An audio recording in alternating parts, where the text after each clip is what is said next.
A father's love is supposed to be a shield, a place of safety from the harshness of the world. For April Balascio, her father, Edward Wayne Edwards, seemed to embody that love, a man who laughed easily, cared for his family, and always managed to make life feel like an adventure.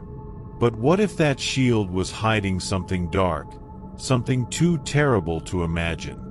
What if the man you trusted most wasn't who you thought he was? April's childhood was a series of stops and starts. Her family never stayed in one place for too long, always moving on to another town, another new beginning. At first, the constant change felt exciting, like an adventure. But as she grew older, the cracks in the story began to show. Why did they always leave so suddenly? Why did her father seem restless, even when things were going well? Why did certain memories, the hushed conversations, the unexplained tension, linger in the back of her mind? Edward Edwards was a man who knew how to charm people. He had a way of making everyone feel at ease, whether he was working as a handyman, speaking at a local event, or simply chatting with neighbors. But beneath that affable exterior was a man hiding unimaginable secrets. He wasn't just a loving father. He was a killer. A man who preyed on the trust of others, taking lives in the shadows and leaving his family none the wiser. April had no idea that those late-night drives her father insisted on, the frequent moves, and the seemingly harmless quirks were all part of something much darker. Something that had started long before she was born and would continue until she made a choice that would change everything. She didn't know it yet, but her father's past was about to catch up with him, and she would be the one to expose it. If you've ever had to wrestle with the question of loyalty versus justice, stay with us as we uncover the chilling truth April Balascio uncovered about her father. And don't forget to subscribe to Vic's Veil of Justice, where we dig deep into the hidden truths that challenge everything you thought you knew. It was a quiet evening when April Balascio stumbled upon a story that would forever alter the course of her life. Sitting at her computer, she came across a news article about an unsolved double murder in Wisconsin. The brutal 1980 killings of high school sweethearts Tim Hack and Kelly Drew. The young couple had vanished after attending a wedding, their bodies discovered weeks later in a rural field. Police had been searching for answers for nearly 3 decades, but the case had gone cold. For most, it was a tragic mystery. For April, it sparked something far more personal. She read the article once, twice, then again, her heart racing. The details felt eerily familiar. The timing, the location, the circumstances. They all pointed to one horrifying possibility. Her father, Edward Wayne Edwards, might have been involved. As she thought back to that time, she remembered that her family had lived near the area of the murders. Not long after the killings, they had abruptly moved, something her father was known to do, often with little explanation. Could it really be a coincidence? The thought alone was unbearable. Imagine realizing the man who raised you, who taught you to ride a bike and told you bedtime stories, might be capable of such unimaginable violence. How do you begin to process that? For April, it was like standing at the edge of a cliff, unsure whether to step forward or run back into the safety of denial. As the pieces fell into place, April's suspicion grew. Her father's fascination with crime stories, his manipulative nature, and his ability to mask his true self behind charm, all of it suddenly took on a sinister tone. But the question loomed, what could she do with this knowledge? Could she really betray her own father? Could she risk destroying her family, her mother, and herself by confronting the truth? Or should she bury her suspicions, convincing herself she might be wrong. For days, April wrestled with this impossible choice. She combed through her memories, scrutinizing every move, every word, every unexplained moment from her childhood. Slowly, fear turned into determination. She couldn't let her love for her father overshadow the need for justice. Not for Tim and Kelly, not for their families, and not for anyone else who might have fallen victim to him. April made the hardest decision of her life. She contacted authorities and shared everything she knew. At first, her claims were met with skepticism. After all, who would suspect a father, a trusted member of the community, of such heinous acts? But her bravery set the wheels of justice in motion, and what would follow would reveal the full extent of Edward Wayne Edwards' chilling legacy. Stories like these remind us just how fragile trust can be. They challenge us to think about the weight of doing what's right, even when it means shattering the bonds we hold dearest. If you're as captivated by stories of courage and justice as we are, don't forget to subscribe to Vic's Veil of Justice. Join us as we uncover the truths that demand to be told. Imagine holding a phone in your hand, knowing that with one call, you could bring justice to victims but also destroy your own family.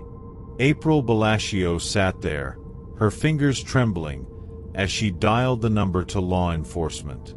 She had no proof, no hard evidence. Only a lifetime of unsettling memories and a gnawing suspicion that her father, Edward Wayne Edwards, was a killer. The detective on the other end listened intently as April began to recount her story.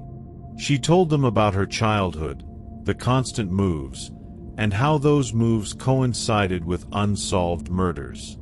She spoke of her father's controlling behavior, his charm that masked something darker, and his obsession with crime stories that always seemed more than casual interest.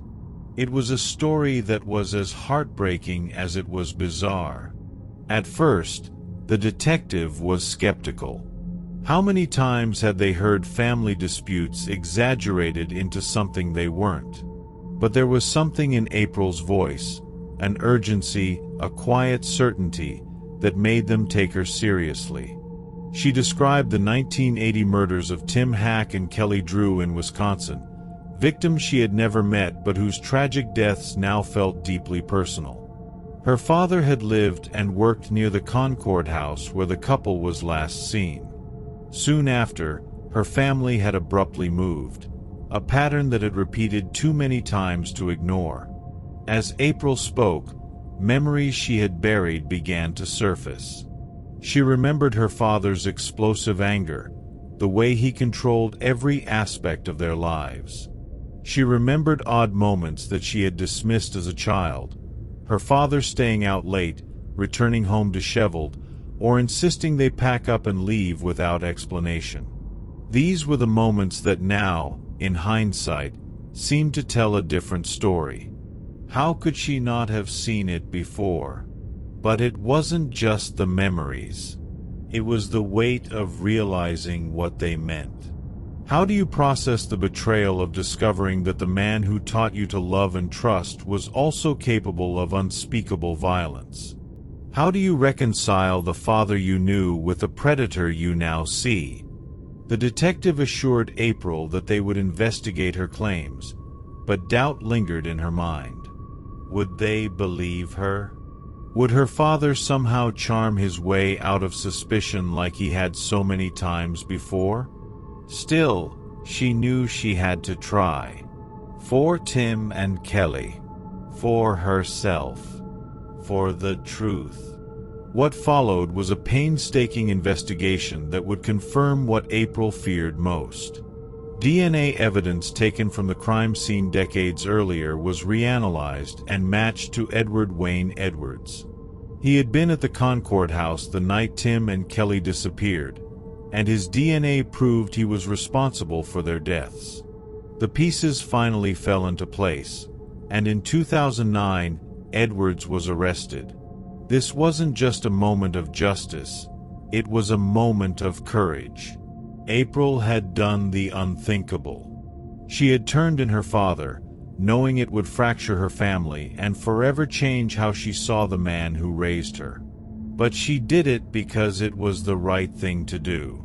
And that kind of bravery deserves to be remembered. This story isn't just about justice, it's about courage.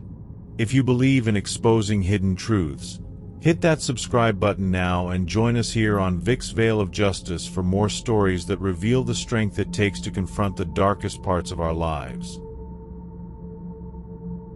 The courtroom was heavy with silence as Edward Wayne Edwards sat in the defendant's chair, his face betraying none of the horror of his actions. Around him were sketches of the victims, faces frozen in time, and families who had waited decades for justice. What followed was a chilling unraveling of his crimes, a confession that revealed the depth of his darkness and the pain he had inflicted on countless lives. In 2009, following his arrest, Edwards confessed to the 1980 murders of Tim Hack and Kelly Drew. He detailed how he had stalked the young couple at the Concord House, a venue where he worked briefly. He described the gruesome acts. Tim was stabbed, his life taken in a moment of unthinkable violence, and Kelly was strangled, her final moments marked by terror. Their bodies, discarded in a remote field, were left to be discovered weeks later, breaking the hearts of their families and leaving a haunting mystery in their small Wisconsin town. But the confessions didn't stop there. Edwards admitted to other murders spanning decades, revealing a pattern of deceit and violence. Among his victims was Danny Boy Edwards, a foster child he killed to collect life insurance money. Another chilling case involved Billy Lavaco and Judy Straub, a young couple murdered in Ohio in 1977. Each confession pulled back another layer of his sinister past, leaving investigators and families grappling with the sheer scope of his crimes. For April Balascio, her father's confessions were both a validation of her suspicions and a devastating blow. Sitting in the courtroom, she listened as the man she had called Dad recounted his crimes with cold precision. Hearing the truth was like a double-edged sword. She had helped bring justice, but it came at the cost of everything she had ever known about her father. How do you reconcile the image of a loving parent with that of a remorseless killer? The judicial process moved forward with meticulous care. After his confessions, Edwards was indicted on charges of first-degree murder, with the DNA evidence providing an airtight case. His legal team negotiated a plea deal, which spared him the death penalty but ensured he would spend the rest of his life behind bars. In 2010, Edwards was sentenced to life imprisonment without the possibility of parole, a fitting end for a man who had spent his life evading justice. For the victims' families, the courtroom provided answers but not solace. Many spoke during sentencing, sharing heart-wrenching accounts of their loss and the void left behind. 4 years, they had lived without closure, and while Edwards' conviction offered some justice, the pain of his crimes would never truly fade. April's own journey didn't end with the sentencing. She was left to navigate the psychological toll of turning in her father. The guilt of not recognizing the signs earlier, the loss of her family as she knew it, and the public attention that came with being the daughter of a serial killer weighed heavily on her. Yet, through it all, she stood by her choice. She had faced the unthinkable and chosen to do what was right, no matter the cost. Would you have the strength to turn in a loved one if it meant saving others? Could you carry the weight of knowing your actions brought justice but tore your family apart? Share your thoughts in the comments below. And remember, true crime isn't just about the acts themselves. It's about the bravery of those who face the truth. Subscribe to Vic's Veil of Justice for more stories that inspire and challenge us to confront the darkest parts of humanity.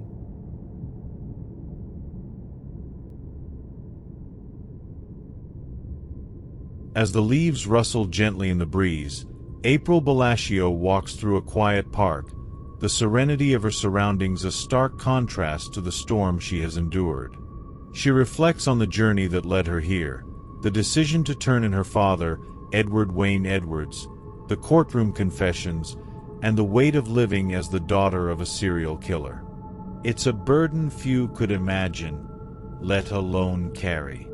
April once believed that exposing her father's crimes would mark the end of her nightmare.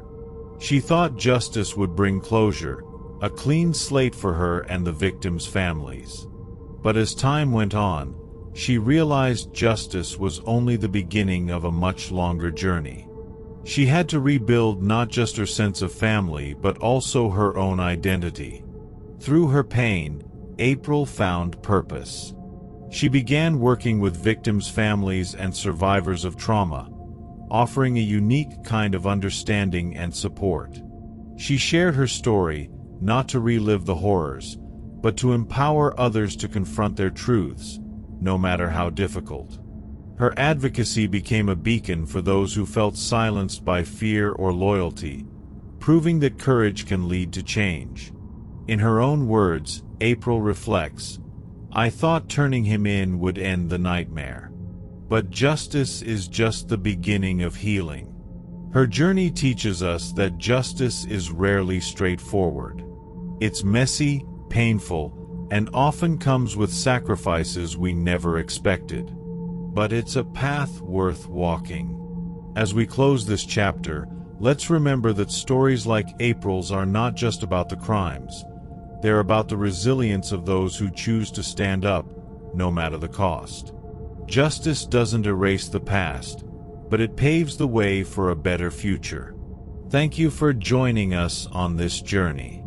If this story has moved you, subscribe to Vic's Veil of Justice, where we continue to uncover stories of strength, courage, and the pursuit of truth. Justice isn't always clean, but it's always worth it.